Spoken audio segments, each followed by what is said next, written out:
سيبك انت من اخطاء التحكيم، وسيبك انت من اداء الاهلي اللي من سيء لاسوأ.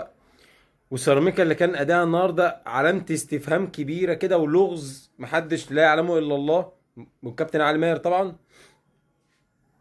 انا عندي تعليق واحد بس: ده ليه موجود لحد دلوقتي بيعلق على المفروض يعني ان هو محسوب معلق من المعلقين الكبار؟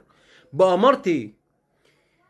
لا في حياد في تعليقك، ولا في جملة صحيحة، وكل تعليقاتك عبارة عن تعريض واتجاه واحد.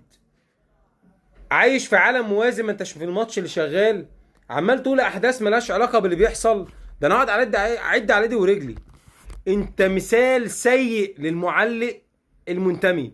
انت مثال صارخ للتعصب، وانت في مكان المفروض انت المفروض تكون فيه محايد.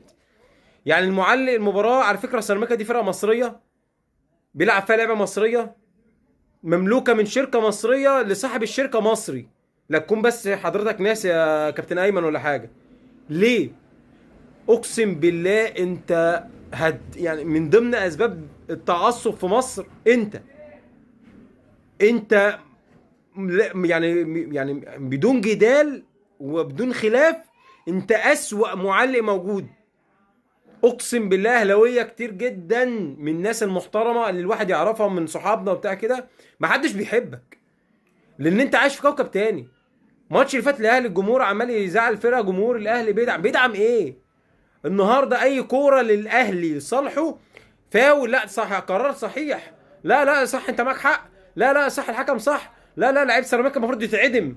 انما على النقيض تماما لما تكون حاجه لصالح فرقه سيراميكا، احنا نسيب الموضوع لايد الحكام. مش شايف كويس، اصل الزاويه مش واضحه، هتستفاد ايه؟ انا عارف ان وجودك لحد دلوقتي ان انت بتعلق كل ده لمجرد ان انت معروف، ده المطبلاتي بتاع النادي الاهلي، ده بتاع الافيهات البايخه التقيله اللي دمها سئيل. طاير محمد طاير، شريف المخيف، انت بيض، انت بيض.